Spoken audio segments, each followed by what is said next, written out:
Most companies, when faced with the need to grow revenue, ultimately end up deciding to change people. They may change certain salespeople, or they may try to hire a superstar from another company, or they may just change VP or director of sales. Changes don't usually work any better than dropping the bottom 10% of your sales force each year has proven to not work. If that idea worked, Texas Instruments, which was famous for dropping the bottom 10% of its workforce every year, would be the hands-down leader in the semiconductor business instead of an afterthought. Deming taught 50 years ago that people are not usually the problem. It's the process they work in that's the problem. I was reminded of this again by reviewing a brief history of the General Motors plant in Fremont, California, which is now the Tesla factory.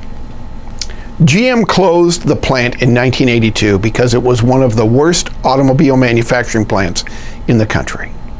Its output included more defects and at a higher cost than nearly any other U.S. automobile manufacturing plant.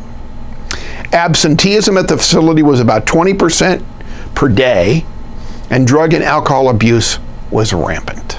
The plant was reopened 3 years later in 1985 as a joint venture between Toyota and General Motors. It was called New United Motor Manufacturing, or NUMMI.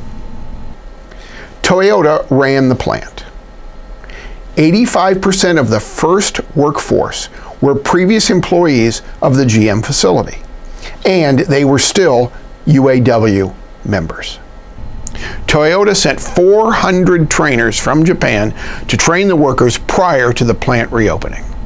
The new plant produced some of the highest quality, lowest cost cars in the US, and absenteeism had dropped to less than 3%. Same people, different process. Every process is perfectly constructed to produce the results it does.